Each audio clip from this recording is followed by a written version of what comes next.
నమస్తే. నేను సిరి. ఇప్పుడు చూస్తున్నట్టయితే బోరగడ్డ అనిల్ గత 4, 5 రోజుల నుంచెల్లి ఈ పేరును బాగా వినిపిస్తుంది. వింటున్నాం. ఇతని గురించి చర్చిస్తున్నాం. బోరగడ్డ అనిల్ ఒక రౌడీ షీటర్. తన మీద అయితే కేస్ అంటే ఇప్పుడు ఒక రిమైండ్ ఖైదీలాగా రాజమహేంద్రవరం స్టేషన్‌లో అయితే తను ఉండడం జరిగింది. తన తల్లికి బాలేదని ఫేక్ సర్టిఫికేట్ కోర్టుకి ఇచ్చి తను మధ్యంతర బెయిల్ మీద బయటకొచ్చిన విషయం అందరికీ తెలిసిందే. అయితే ఇప్పుడు పోలీసుల దగ్గర బోరగడ్డ అనిల్ చేసిన అరాచకాలు అన్నీ ఇన్ని కావని చెప్పేసి వాళ్ళ విచారణ అయితే తెలిసిందే. ఇప్పుడు అవన్నీ కూడా వాళ్ళ దగ్గర ఉన్నాయి. మరి నెక్స్ట్ బోరగడ్డ అనిల్ పరిస్థితి ఏంటి? ఆయనని మరి ఏం చేసే అవకాశం ఉంది? ఆయన మీద ఎలాంటి శిక్షలు పడే అవకాశం ఉందనేది ఇప్పుడు ఒక చర్చనీయ అంశమైంది. సో దీనికి సంబంధించి మరిన్ని విషయాలు మనకు తెలియజేయడానికి ఈరోజు మనతో పాటు ఉన్నారు ప్రముఖ సీనియర్ జర్నలిస్ట్ దుర్గా కుమార్ గారు. నమస్కారం సార్. నమస్తే అమ్మ సిరి, మన వీక్షకులు కూడా. సార్, ఇప్పుడు చూస్తుంటే బోరగడ్డ అనిల్ గత ప్రభుత్వ హయాంలో తను మాట్లాడిన మాటలు అవన్నీ మనకు తెలిసిందే, మనం చూసాము. అండ్ అట్లనే ఈయన మీద రౌడీ షీటర్ ఫైల్ అయ్యి ఉంది, ఒక రౌడీ షీటర్గా కూడా. మళ్ళీ తను చెప్పుకుంటే తను ఒక లాయర్ని, న్యాయవాదిని కూడా చెప్పుకోవడం జరుగుతుంది. అయితే ఇప్పుడు ఏంటంటే ఒక ఫేక్ సర్టిఫికేట్ని తను క్రియేట్ చేసేసి కోర్టుని కూడా మోసం చేయడం జరిగింది.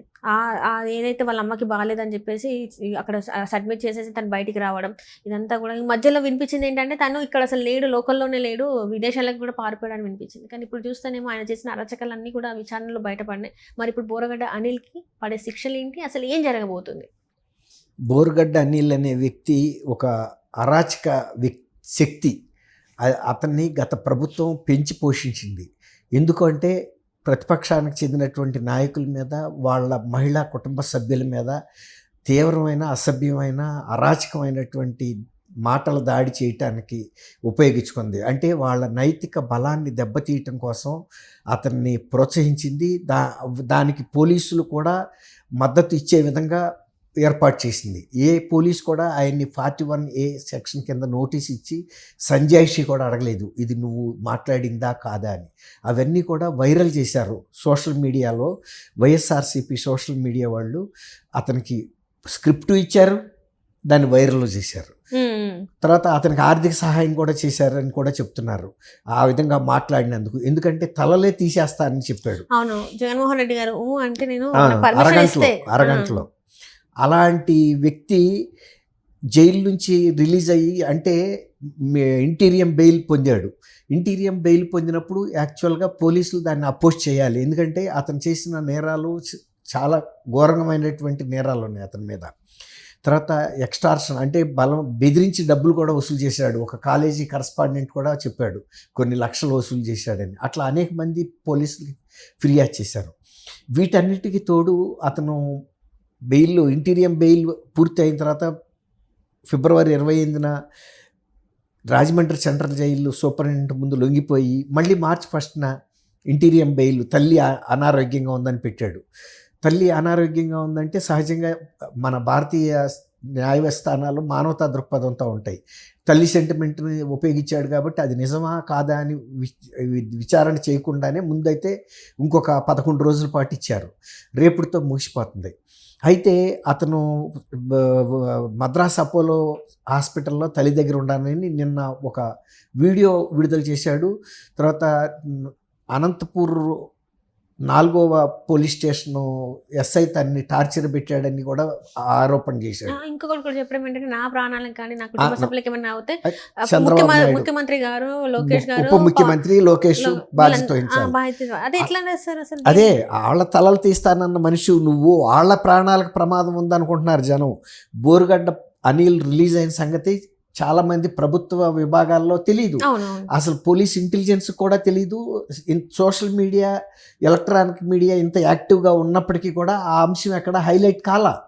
అతని మూలాన ఇప్పటికి 11 మంది పోలీసులు సస్పెండ్ అయ్యారు. అతనికి బిర్యానీ పెట్టించి 7గురు సస్పెండ్ అయితే, గుంటూరు అరండాలపేట పోలీస్ స్టేషన్లో ఆయనకి సౌకర్యాలు కల్పించి సుఖవంతమైనటువంటి పడక ఏర్పాట్లో 4 అయ్యారు. తర్వాత అతను పోలీసులకి ఛాలెంజ్ చేస్తూ, ప్రభుత్వాన్ని ఛాలెంజ్ చేస్తూ, తను గతంలో మరి వాళ్ళ తల్లి గురించి చాలా గొప్పగా నా మాతృమూర్తి, నా గౌరవమైన తల్లి, నా ప్రేమమూర్తి అని అన్నీ చెప్పాడు. మరి మిగిలిన ఆడవాళ్ళు కూడా అంతే గౌరవమైన వ్యక్తులు కదా, వాళ్ళనేమో రేప్ చేస్తాడంట. పసిబిడ్డలు కూడా ఇంటికి వెళ్ళి రేప్ చేస్తా అన్నాడు. ఇంట్లో ఉండే గృహిణుల్ని మేము బెడ్రూమ్లోకి వెళ్ళి రేప్ చేసి వస్తా అన్నాడు.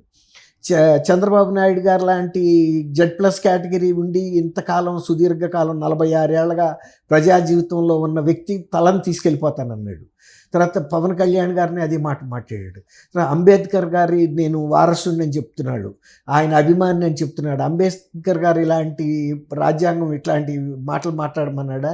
ఇతర వ్యక్తులకు కూడా పూర్తి స్వేచ్ఛ, ఆయనకి ఎంత స్వేచ్ఛ ఉందో వాక్ స్వాతంత్రం, అవతల వాళ్ళకు కూడా బ్రతికే స్వేచ్ఛ ఉంది. అలాంటి వాళ్ళని అవమానకరంగా మాట్లాడటం, బెదిరించే దూరంలో మాట్లాడటం, ప్రాణం తీస్తానని హెచ్చరించడం, అంబేద్కర్ గారు ఎక్కడన్నా ఇట్లాంటి రాజ్యాంగం రాశాడా?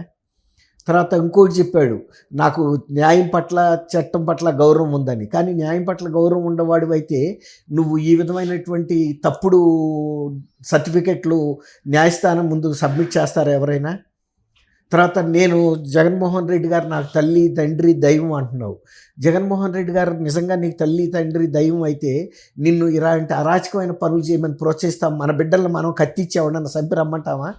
చంపొస్తే కూడా ఇంటికి వస్తే ఏం చేస్తాం? తీసుకెళ్లి బిడ్డలను పోలీసులకు అప్పచెబుతాం, బాధ్యత గల తండ్రి అయితే. అదే కనుక బాధ్యత గల తక్కువ తండ్రి అయితే వాడిని దాచి పెడతాడు, మళ్ళీ ఇంకొక నేరం చేయడానికి ప్రోత్సహిస్తాడు. అలాంటి తండ్రి జగన్మోహన్ రెడ్డి. అతన్ని ఆ రోజున మాట్లాడినప్పుడు ఆయన ప్రభుత్వం ఉంది, ఆయన ప్రభుత్వంలోనే ఆ కేసు బుక్ చేయాలి.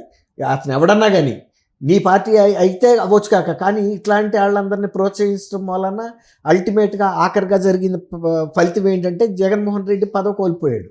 ఇలాంటి అరాచక శక్తుల్ని పెంచి పోషించినందుకు అవి ఆయన్ని తలే తీసినాయి. ఇతరుల తల తీసేమాట తర్వాత జగన్మోహన్ రెడ్డి తల ఎగిరిపోయినట్టే కదా రాజకీయంగా. ఇంకా తన జీవితంలో కూడా కోలుకునే పరిస్థితి లేదు. ఇంకా ఇప్పుడు కూడా ఇంకా ఆయన్ని ప్రోత్సహించే, ఇట్లాంటి శక్తులను ప్రోత్సహించే పని మీదే ఉన్నాడు. ఇక్కడ మనం గమనించాల్సింది ఏంటంటే, ఇప్పుడు అతని తల్లి కోసం బెయిల్ తీసుకుని ఇంటీరియర్ బెయిల్, కానీ తల్లి దగ్గరికి అసలు అతను వెళ్ళలేదనేది పోలీసు విచారణలో తేలింది. ఇప్పుడు ఇంత పెద్ద బిల్డప్ ఇచ్చాడు, నా తల్లి నేను పక్క నుండి వైద్యం చేయించాను, చికిత్స చేయించాను, లేకపోతే సేవలు చేసుకున్నానని చెప్పాడు. అక్కడ అపోలోలో CCTV ఫుటేజ్ కనుక పరిశీలిస్తే వెళ్ళి అనంతపూర్ పోలీసులు, వాళ్ళకి తెలిసిన విషయం ఏంటంటే వీళ్ళ సిస్టర్స్ అక్క చెల్లెళ్ళు ఉన్నారు కానీ ఇతను మాత్రం ఎప్పుడూ అక్కడ కనపడలేదంట. దాన్ని బట్టి అతను వేరే అరాచక శక్తులతో చర్చల్లోనూ వాళ్ళతో వ్యాపార వ్యవహారాల్లోనూ మునిగితే వెళ్తున్నాడు అనేది అర్థమవుతుంది. అతను హైదరాబాద్లో ఉన్నట్టు కూడా నిన్న వీడియో రిలీజ్ ద్వారా తెలిసింది. అతను కొన్ని డీల్స్ మాట్లాడుకుంటున్నాడని చెప్తున్నారు. ఈవెన్ రాజమండ్రి సెంట్రల్ జైల్లో ఉన్నప్పుడు కూడా అతను కొన్ని సెటిల్మెంట్లు ఫోన్లు ద్వారా సంభాషించాడనేది బయటకు వచ్చింది. అట్లాగే పోలీస్ కస్టడీ, జ్యుడిషియల్ కస్టడీలో ఉన్నప్పుడు ఆయన కుటుంబ సభ్యులు అనధికారికంగా వాళ్ళ మేనల్లుడు వీళ్ళందరూ వెళ్ళి కలిసినట్టు కూడా కొన్ని ఫోటోలు వీడియోలు కూడా బయటకు వచ్చినాయి. ఇప్పుడు అనంతపూర్ పోలీసులు ఇదే విషయాన్ని గుంటూరు పోలీసులకి తెలియజేశారు, ఇట్లా ఉంది పరిస్థితి అని. అలాగే గుంటూరు పోలీసులు వాళ్ళ నివేదికని అనంతపూర్ పోలీసులకి కోర్టుకి నివేదిస్తున్నారు. రేపు ఎట్టి పరిస్థితుల్లోనూ అతను మళ్ళీ సరెండర్ అవ్వాల్సిన పరిస్థితి ఉంది.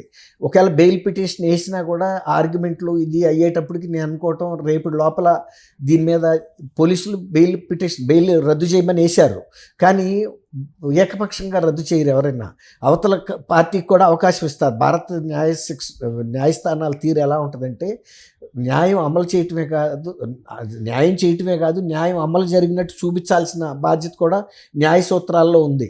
కాబట్టి వాళ్ళ కౌన్సిల్ని కూడా అడుగుతారు. ఇప్పుడు ప్రాసిక్యూషన్ వాళ్ళు మీ మీద ఇగో ఇట్లా పెట్టారు, మీరు అసలు అక్కడికి వెళ్ళలేదు, పూర్తిగా దుర్వినియోగం చేసుకున్నారు, ఒక ఫాల్స్ సర్టిఫికేట్ కూడా ప్రొడ్యూస్ చేశారని, ఫాల్స్ సర్టిఫికేట్ ప్రొడ్యూస్ చేశారని తెలిసినా కూడా అవతల వ్యక్తికి అవకాశం ఇస్తారు దాన్ని రుజువు చేసుకోవడానికి, ఇంకా నీ దగ్గర ఇంకా ఏమైనా ఆధారాలు ఉన్నాయా అని. కాబట్టి నేను అనుకోవటం ఇది రేపటి లోపల కూడా తేలే అవకాశం, ఇవాళే మర్చిపోయి, ఇవాళ ఎంత 11 కదా, 10 రేపుడుతో కూడా అయ్యే అవకాశం లేదు. రేపు బహుశా నేను అనుకోవటం పోలీసులు కూడా ఇతని మీద దృష్టి పెట్టారు, ఎందుకంటే పోలీసులకే ఒక ఛాలెంజ్ ఇచ్చినాడు. తర్వాత తన ప్రాణాలకి హాని ఉందనేది అనిల్ చెప్తున్న మాట వాస్తవం, కానీ అది చంద్రబాబు నాయుడు ద్వారానో పవన్ కళ్యాణ్ గారి ద్వారానో లేదు. జగన్మోహన్ రెడ్డి వాళ్ళ బాబాయిని రాజకీయ ప్రయోజనాల కోసం ఎలా ఉపయోగించుకున్నాడో ఇతను కూడా అలా ఉపయోగించుకునే అవకాశం ఉందనేది అతనికి అర్థమైంది, అతనికే అర్థమైంది, వాళ్ళ కుటుంబ సభ్యులకు కూడా అర్థమైంది. జగన్మోహన్ రెడ్డి కుటుంబ సభ్యులకు కూడా జగన్మోహన్ రెడ్డి స్వభావం అర్థమయ్యే విజయం గారి కిందటి ఎలక్షన్లో ఇక్కడ లేని కూడా లేదు. డాక్టర్ సునీతారెడ్డి గత ఎన్నికల్లో కూడా డాక్టర్ సునీతారెడ్డి, షర్మిల కూడా జగన్మోహన్ రెడ్డి వల్ల మాకు ప్రాణహాని ఉంది, ఇతన్ని ఓడించండి, మా ప్రాణాలు కాపాడండి, మిమ్మల్ని అర్థిస్తున్నామని కొంగు పట్టి అన్ని సభల్లో కూడా అడిగారు. అట్లాగే వాళ్ళు అడిగినట్టుగానే ప్రజలు కూడా వాళ్ళ కోరికను మన్నించారు. అది అతను ప్రాణాలు వాళ్ళ ఇది తప్పింది. కానీ సొంత బాబాయిని హత్య చేయటానికి తెగించిన వ్యక్తి, సొంత చెల్లెళ్ళని రాజకీయంగా చేయటానికి తెగించిన వ్యక్తి అయ్యి బోరుగడ్డ అనిల్ని ఎందుకు వదిలిపెడతాడు? కాబట్టి బోరుగడ్డ అనిల్కి ఒక భయం వచ్చింది. కానీ ఆ నిందని వీళ్ళ మీద వేయటానికి ప్రయత్నిస్తున్నాడు అతను. ఎందుకంటే జగన్మోహన్ రెడ్డి అంటే భయం, అతను ఎవరిని వదలడు. అతనికి తెలుసు, ఇప్పుడు అర్థమైంది. అతను ఒక రకంగా అడకత్తిరిలో ఇరుక్కున్నాడు. ఇప్పుడు జగన్మోహన్ రెడ్డిని నమ్మి ఇంత దూషణలకు దిగి ఇంత బెదిరింపులకు దిగితే వాళ్ళ జగన్మోహన్ రెడ్డి ఇతను గనక చంపితే ఆ నింద ప్రతిపక్షాల మీద పడుతుంది. కానీ జీవితం పోయేది అనిల్ది, రాజకీయ లబ్ధి పొందేది జగన్మోహన్ రెడ్డి. దీని గురించి నిందపడేది చంద్రబాబు, పవన్ కళ్యాణ్, లోకేష్. కానీ అది చిరకాలం ఉండదు, తాత్కాలికం. ముందు తెలిసిన తర్వాత విచారణలో ఇప్పుడు వివేకానంద రెడ్డి గారి హత్య కూడా ఫస్ట్ చంద్రబాబు నాయుడు గారి మీదే వేశాడు, స్వయంగా జగన్మోహన్ రెడ్డి. కానీ వాళ్ళ కుటుంబ సభ్యుల మీదకే వచ్చింది ఆ కేసు. ఇప్పుడు అల్టిమేట్గా ఆయన మీదకే, ఆయన భార్య మీద కూడా వచ్చే అవకాశం ఉంది. చివరి ఆఖరికి మిగిలేది వీళ్ళు కూడా లోపలికి వెళ్తారు. సో అనిల్కి ప్రాణభాయం ఉన్న మాట వాస్తవం. కానీ అతను ఎంత తొందరగా జైల్లోకి వెళ్తే అతనికి అంత క్షేమం. Right, thank you so much. Thank you అమ్మా సిరి, మన వీక్షకులు కూడా.